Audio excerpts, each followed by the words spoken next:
What's going on, y'all? It's JSmo Reviews here, back at it again with another video, man. Bringing you guys maybe the first installment of many, depends on how much you guys like the series, but we do have a new series here today, which is the Let's Talk Battle Rap LTBR Mailbag series. And for those that, don't know, I think most would know, I've done a few videos on our projects. I talk about it pretty often, but I am a part of the Let's Talk Battle Rap team, have been for a little over 2 years now, one of the many hats that I try to hold in this culture. And, talking to friends, kind of kicking it about, how quiet the end of November's been. I've even talked about that in the last few videos. There just hasn't been much battle rap related stuff going down. We thought it'd be a perfect time to try a mailbag series, which is very simple. We put posts out on our Instagram and Twitter, which I will leave links to in the description below, just asking for any general questions in battle rap, man. I'm going to take this series to pretty much, you can ask anything in the ring, out of the ring, anything battle rap related. It can even borderline on the drama side. And I'm just going to give pretty much my flat out and honest opinions on it. Some answers will be longer than others, of course, depending on the type of question, but just just a type of series where we can address anything, any general question that you have, and just spark any type of dialogue out of it. So we're going to go through the Twitter responses and Instagram responses. I'll be shouting you guys out, probably putting the comments up as we go, man. But without further ado, let's get right into your guys' questions. So first question here, first couple questions actually comes from Frank White, a longtime supporter, part-time hater, and big fan. So that really encompasses the full battle rap experience there. But first question is, how come we the fans don't get no love from LTBR? First of all, a lot of love over here from LTBR. We are not the ones that gave you the title, we the people. So I suppose we have a little more love than that. But all jokes aside, Frank is one of the more active and just helpful sponsors over the last couple of years in battle rap, sponsoring top tier activities, even lower tier up and comer activities. And one thing you got to appreciate is we've had many sponsors come through battle rap, but Frank really tries to apply a vision. I mean, at the end of the day, he's just a fan turned sponsor, and he's really active in watching these battles at all tiers. So whether you agree or disagree with his movements or not, there's a lot more effort, attention to detail, and just caring put into those sponsorships and sponsorship plans than most sponsors. You know what I mean? So you get a lot of love over here, Frank. And then second question is, if I hated that question, rank these 2024 We the Fans co-sponsor battles from best to worst. And he has his 4 collection of battles here through 2024. And I'm going to rate these off of best back and forth. I'll say immediately, though, Tworks versus Big K is the most important battle that he's booked. Or I should say that you've booked, Frank, and even with it being a body bag result, to me, that is the most entertaining battle you've booked, because we debatably got Performance of the Year out of Tworks in that battle. But I would put Elijah Straight versus Foots at 1. Very underrated bar fest. Probably the most textbook example of like an under-the-radar punch fest that you'll see this year. I have it as one of the top 7 or 8 battles of the year, to be honest. So I'd put Elijah Straight and Foots at 1. I'd put Frack versus John at 2. War of Tacticians, very different from that first battle, and debatably the best battle at Massacre 6. I just personally preferred Elijah versus Foots a little more. And then I would put Tworks versus Big K at 3, although entertainment-wise, it was at number 1 for me. And then the only one-rounder here, although it's still a good battle, would be Chess versus Dice, which was pretty much Dice's breakout performance. Did over 100K on Gates of the Garden. Was also a very good chess. So really good set of battles there. And appreciate what Frank's brought to battle rap in 2024. But moving right along from there, we got Johnny Blaze 567, always showing love. Appreciate him. And he says, saw you say a little while ago that Nitty and Rock had the most classics in battle rap, and I was wondering what battles were you considering for both. And I think I also answered a question just randomly tweeting like this that was like the exact same, who has the most classics in battle rap. And personally, I would put Surf above Rock in that conversation. I do believe if you're asking who has the most classics, it would come down to Nitty or Surf,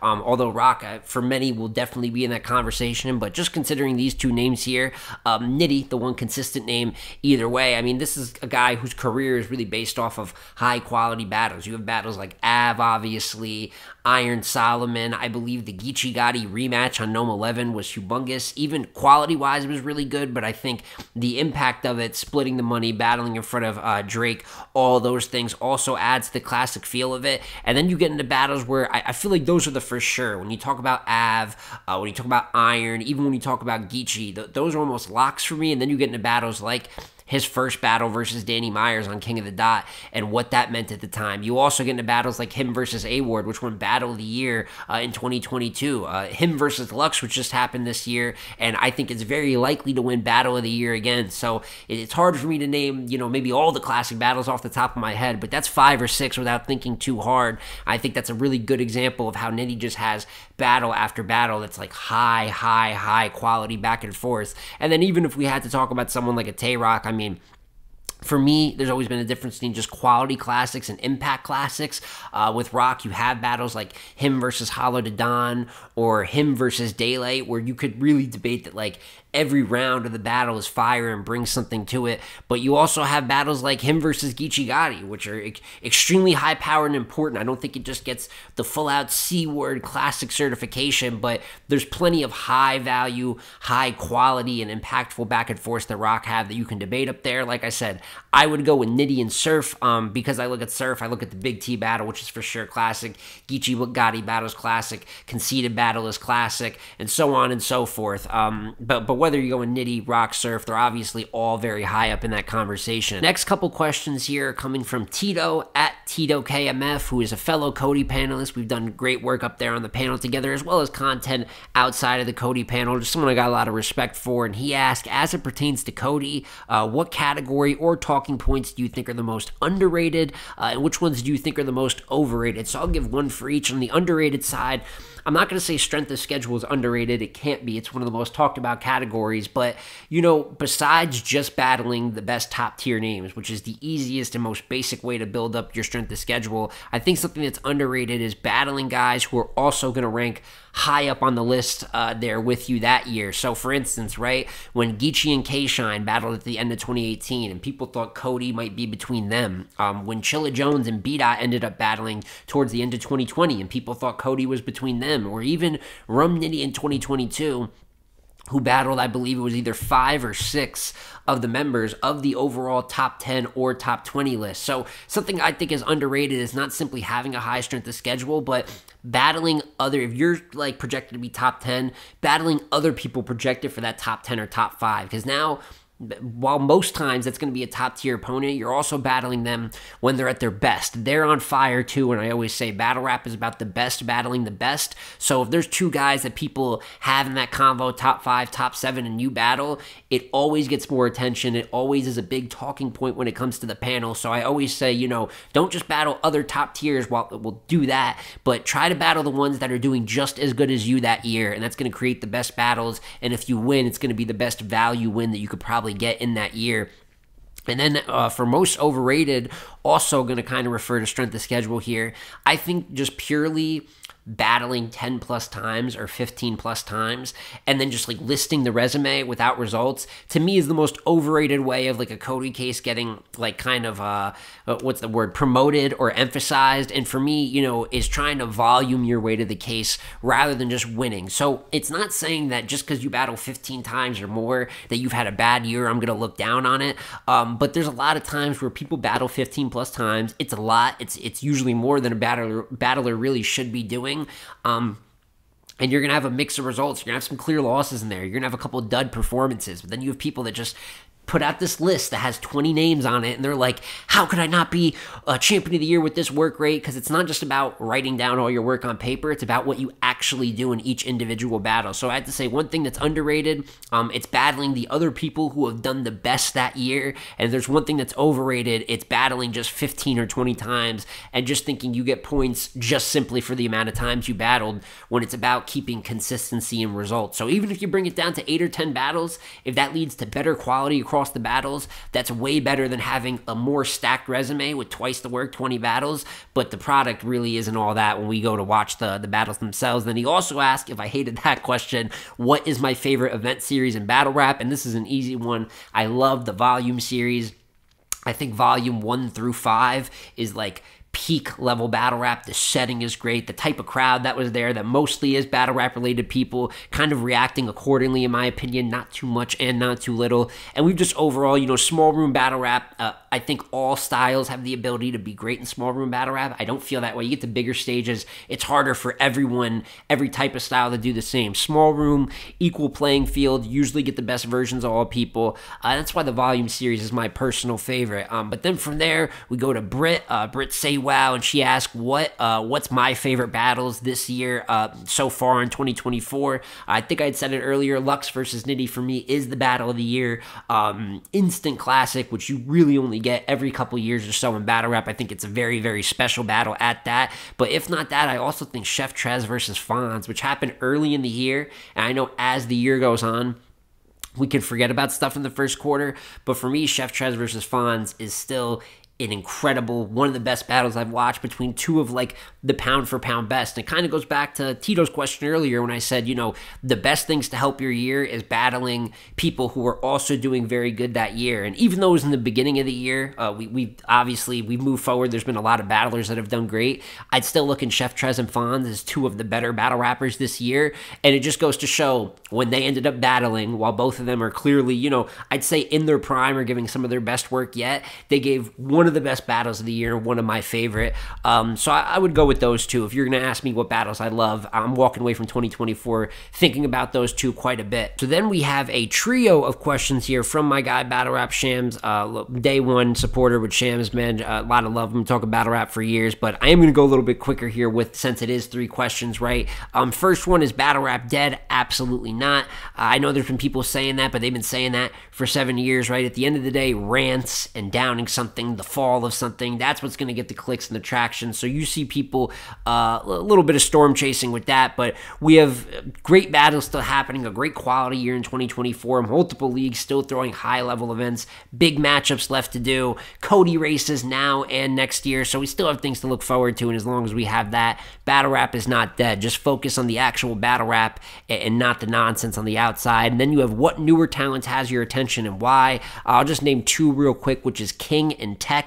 I've had more and more praise as the trenches keep growing, and with King, I do want to see that next step up in competition for him, a high-level, mid-tier, maybe a top-tier name, but every battle, I see him better at a whole new aspect that he wasn't great at last battle. He started rebuttaling out of nowhere. He's gotten better every battle with it. And then the angling, he angled after doing no tailored content, nothing direct. He did an angle-heavy round versus the Dropout, his best round yet. Then he did an angle-heavy third versus Los Prime, which is my new favorite round from him. So seeing every battle, how there's big steps in development, what more can you want than that? And then also Tex, being just how unique his sound is, right? And he has things he's getting better at and has to get better at as well, just kind of adapting to the modern battle rap format, adding the punches in there, a little bit more creativity with the wordplay, and being direct, but his sound is his sound. Even someone as good as King, has some similarities to Saint, right? The back-to-back punching like some other guys in this era.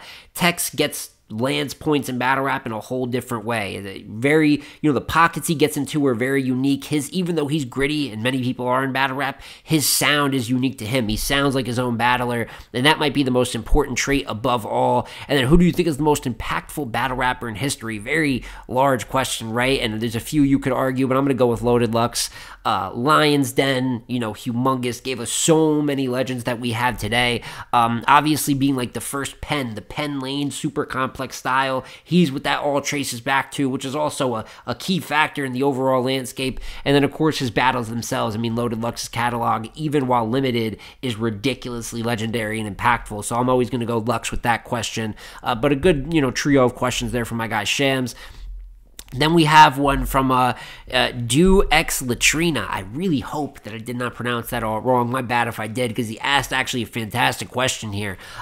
We've seen an evolution of styles through battle rap, and currently punching is evolving into angled punching as the strongest style to go to against opponents. Are there any predictions on the meta changes in terms of what will become the most dominant aspects in battle rap? So when he says meta, right, that's like the style that's going to be the most effective, right? So when we're in a punch-heavy era, the meta is punching. You're seeing punching all across the place. Even some of the battle rappers that aren't punchers, that already have their own styles, top tier, you're seeing them compromise a bit because it's just that key to this era. And I think angle punching is a great example of where we're heading. And I think we were already kind of heading in this direction with kind of the evolution of Easy, and then Kid Slade almost following him up before, you know, his career got kind of detoured a little bit. But I think character assassination is currently a huge part of battle rap, and I think like extremely tailored character assassination is going to continue to be like one of the most prominent deciding factors in the battle, and you're seeing it all over the place. I think Easy's second verse Ill Will is a great example where it's not even punch heavy content.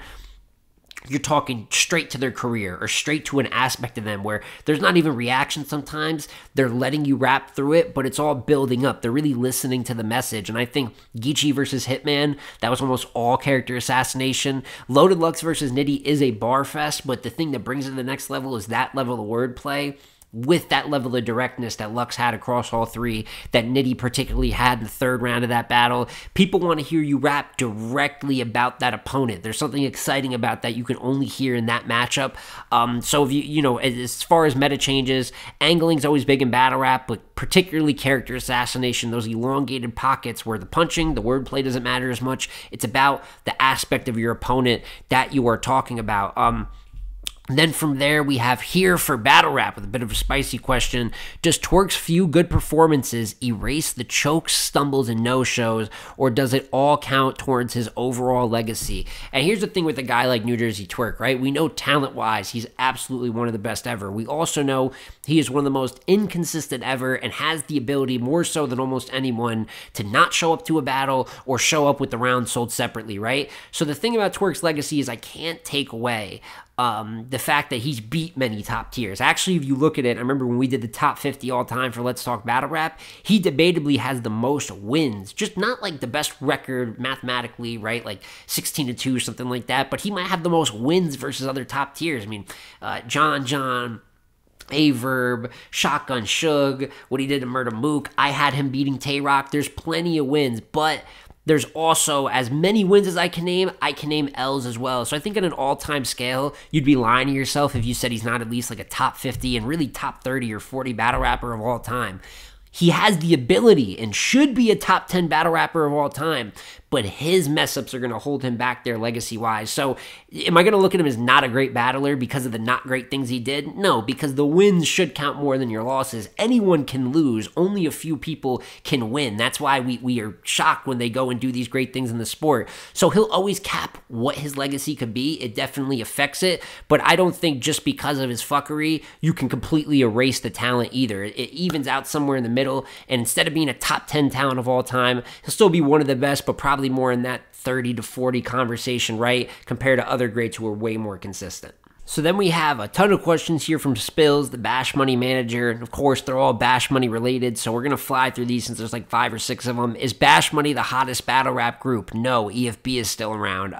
Who's hotter, has more momentum right now in battle rap than Capo or Dalla? Quite a few battlers. Granted, I think in their lane, they're doing great. Capo is one of the most talked about and consistent up-and-comers at the moment. And then with Dalla, in terms of like pure Rookie of the Year talk, I think he's starting to really make his stamp, even with a few performances with very lowly opponents for the most part in smaller leagues. Outside of the Hansel battle that was good, he's been making his mark. So I think they're doing good for where they're at, but overall in battle rap, just tons of battle rappers are just doing it at a higher level, bigger cards, better opponents, better material, so on and so forth. Is Capo the face of the new class? Debatable. I think him, Eunice, and King should all be in that convo and in discussion. I'd personally probably go more towards Eunice or King in that situation, but there's things Capo has on his resume that they don't, so I think he's at least in that convo. Who do you have winning between Hustle and Av? This is obviously Bash Money Hustle, the puncher, not Miss Hustle, and Av is going to win that battle. Very clear, probably all 3 rounds. I think Hustle at least do good, but it's a mismatch, especially talking Av and a puncher. It's just too mismatched. No other way to put it right now. Who should Coach Corleone and Will Major battle? Will Major just needs to get reps and get on the radar. I'm familiar with this game, but he doesn't have too much traction right now in battle rap. It's less about who he battles and more about a performance that's so good people have to tune in. And for Coach, his last few battles were top tiers, like Chef Trez, Bill, Geechee, Big K. I didn't have him winning any of those battles. I don't particularly like his performance in some of those battles. Maybe a Riggs or something like that, kind of a mid-tier that's respectable, but I just get back in the win column, I think, is big for Coach. And then what girl should Bash Money recruit? It really should be Rock Lee, New Orleans artist. It makes the most sense, but they had like fake, like her and Capo were gonna beef, but that was like beef to build up a matchup that ended up never really happening. I think that would make the most sense, but if not, I would look into Big Ice. I think she's underrated, and not that, you know, there's tons of women right now that aren't already stars that have star potential, and I don't even know what Big Ice does, but I know that she's decent. I know that with the team kind of backing her and giving her a bit of a push, I think she can make more noise than she's making at that exact moment. So that's kind of our full set of Bash Money questions there. And then we have Ty4X, who asked, do you think this Shine return battle, talking about Shine and Shoddy, is about to help or hurt his career, and who do you think has the potential to be the next battle rap star? Everyone loves asking about the next stars in battle rap, what we could see going forward. First of all, with this Shine battle, I don't think in the ring it's going to hurt it, because I do think that he will wipe the floor with Shoddy Hora. He'll win that battle by a lot, but that's if it goes down, because the problem is that for anyone, it's been a topic recently, people are starting to notice this Shine event Power Network thing, it's looking very scamish. There's just no other way to put it. They've only put out one battle, and that was like leaked by accident. It wasn't even like an official announcement. Shine and Shoddy have done a little bit of promo. Shoddy more so has talked about it, but Shine did like one Instagram live and a little clip making fun of his accent. We basically haven't seen from Shine since. It's a $50 pre-order, but it says it's going to go up to $80. Keep in mind, they've only given us one battle, and they want you to spend that money. I saw the regular tickets are $65, which is okay, but the stage passes are $275, which is nuts. I think it's even more for VIP. And then above all, which I think some people are overlooking, it's scheduled to go down 2 p.m. on New Year's, which falls on a Tuesday. They're going to be throwing an event 2 p.m. on a Tuesday in Atlanta. It's absolute madness. So in terms of the actual battle, I think that Shine will do good. I don't think there's a difference in raps, but I think he's absolutely about to hurt his career because he tried to do some over-the-top, I'm going to take the business in my own hands, and nothing about this looks legitimate so far throughout. And who do you think has the potential to be the next star in battle rap? And I guess it kind of goes back to what I said before. I'm looking at King and Eunice high up there in terms of guys that are putting in the work right now. I think Capo has maybe not the pure in-the-ring ability they have, but he's got that promo ability and personality, and I got to give it to him. He has a unique sound. Capo does not sound like other people, so I start looking at those three. There's potential for a star in there, and although this is not as new as those battlers, hey, listen, man, if somebody can rebrand Kid Slade and we can get him some momentum, at the end of the day, the guy is extremely talented. He just has a natural type of style and ability that people have flocked towards, and even after his whole situation with Tay-Rock, battled some top tier since then, really did good in those battles too. I just don't think he's been treated brand-wise with the same importance he was before that whole situation, and maybe he never will, but I will always look at Kid Slade as someone that, if the time and effort is put into his booking process, I still think he could potentially reach almost that full potential he was going to kind of before everything went down with Tay-Rock. And then one last question here from Twitter, from a guy, The Unknown, I believe it's Jerois is his name. It's just a list of battles he wants me to predict winners for.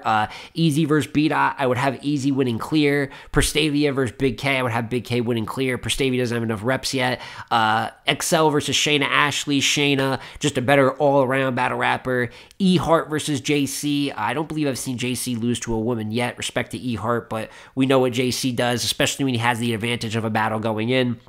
And then Pass versus Riggs, I'd have Pass. Top tier battle rapper compared to a not top tier. I know Riggs has gotten more respect recently, but I have not seen him beat anyone on the level of Pass in quite some time. I think the most I've seen is when him and A-Ward had a close fight. And then the last section here is the questions that we got on Instagram, which I will not have the screenshots up here like I did for each tweet question, but I will be shouting out everyone as I answer here. So first question from Clover, is Coffee Brown a top 10 female battle rapper of all time? And my question, it's not even debatable and she's not really 10, 9, or 8. Her resume is stacked on the male and a female side. She's won a WOTY, runner-up for another WOTY, and will be high in the discussion once again this year for Woman of the Year. One of the few ladies to battle Jazz and not lose clear, and in my opinion, even edged out a victory. Only top woman she's in battle pretty much at this point is official, which if I had to guess would happen sooner rather than later. Almost locked in with COTY, battled Geechee, Tworks, John T-Top. There's tons of good performances in there, so for me, it's not even a question if she's top 10. It's just how high up. Then from there, we have Gabe Miz, who doesn't get enough love in battle rap, and also what happened to the podcast. For who doesn't get enough love, although I still think he gets a pretty good amount of love, Chilla Jones for me is someone that I think a lot of people underrate. I mean, obviously, King of the Dot chain holder, one champion of the year, but I don't think people understand just how much he was winning in his prime. It's a guy who did not collect a lot of clear losses, collected some more towards, I think, I'm not going to say the end of his career, because his career's not over. I'd say over the last few years post-COTY, he's been a little bit more easier to defeat clear, but can't take away his prime. And then plus what he's done as a league owner, kind of moving up to take over Battle League. And not only did they conjointly throw Massacre 6, I know that they did like a lot of the funding in that. Like, there is just a big a part, if not bigger, of it happening than King of the Dot. So as a league owner, he's already competing at it, getting involved at a high level too. It just seems like everything Chilla Jones does in battle rap, he does it at 100%. So I always try to show him love, and I don't think he'll ever be properly appreciated. And then what happened to the podcast? More of a question for Vlad in France. Obviously, we all love the podcast, but life is life. A lot of commitments in and out of battle rap, but hopefully one day we could see that return. That guy Fresco asked, is there any chance of Briz or Conceited returning? I hate to be blunt, but absolutely not. I don't even think the sport could afford Conceited, and Briz does not for real want to battle. We will not be seeing him again. Then last 3 questions here. One A Laffy. My bad if I mispronounced that. Who is the best battler in 2024, and what is the best battle? I will not answer the best battler question due to the fact I could appear on the COTY panel. I don't want to compromise any of that, give an answer too early. Plus, the end of the year is not here yet, so I couldn't even give a definitive answer. But as for best battle, I said it earlier, Lux versus Nitty. Listen, Geechee versus Hitman was great too. There's been some other good battles, Rock and Bill even, Trez and Fonz, but to me, Lux and Nitty is head and shoulders above. It is the only instant classic we got this year, and really an all-time battle. Even more so than just the best of 2024. EC4 asked, how can I be considered an LTBR DJ? I don't even think we have that position, brother, and I don't know what we would do with a DJ, but if that job spot opens up, if we think about it, you'll be the first to contact. And then Yolos_1 asked, why do people have Av over Tay-Rock for COTY? I think it's Rock clear. And once again, I'm not going to give a flat-out answer if either of these gentlemen are my COTY, although obviously they're pretty much the names in the convo. But to play devil's advocate, at least for Av, listen, both had great years, right? Rock has had more battles, probably battled like numerically more top-tier names, right? But Av has battled a high level of top tier names as well. Chef Trez, A-Ward, Hollow Dadon. Like, these are important battles, and he is smoking people in it. 40 bars as well you can throw in there. There's really not a debate for much except first rounds where he starts slow, and even many of those are still debatable. A lot of people have him winning, as opposed to a Rock where, although impact-wise he's talked about and he has the schedule, you also got to look at those raps and what was performed. And while what he's done is really good, As been 100% clean. Rock has a couple clear losses, so you can't argue it either way. It's not super clear. Like, I'd say either fan of either side is going to try to argue. But like you said, you think it's Rock clear, and with what Av's been doing, I can't sit here and tell you there's not a logical argument for Av, where he's battled a lot of similar names to Tay-Rock as well. They're both going to have battled Marv 1. Both are going to have battled Chef Trez and A-Ward. And there's a debate so far through 2 battles that Av has done better versus those ops, who are also going to be guys featured on the top 20 list. And then we'll see what goes on with the Marv battle, but obviously Av won that clear. So I don't think it's clear either way, but I think there's definitely a debate for both gentlemen there. And that is all the answers here for the first mailbag video. I know this can be a little bit more lengthy. It's probably going to push into like the more 30-minute video territory, so a little longer than what you're used to on this channel, but a lot of different questions that got answered here, whether it's, my opinions on battle rap, whether it's returns here, certain battles, things I've seen in 2024, and I love hearing your guys' opinions. So if this is something that you want to see going forward, if you'd like to see another version of it, or any corrections you'd like to see me make to it, please let me know in the comment section down below, and leave any questions for a potential next mailbag video. video. Like I said, if you guys like it, if it gets the proper love, I will do this more often, and you can just leave any questions throughout the YouTube comments on any videos, and there's a chance that I'll flash the comment up here and we'll have a discussion about your topic, here on the channel. But like I said, like, comment, subscribe, guys. Please leave any questions, any improvements that you would like on the series, or any opinions on the topics that I answered today. It's been J Smo Reviews again here, y'all. Like, comment, subscribe. I'm going to catch you on the next one, man. Peace.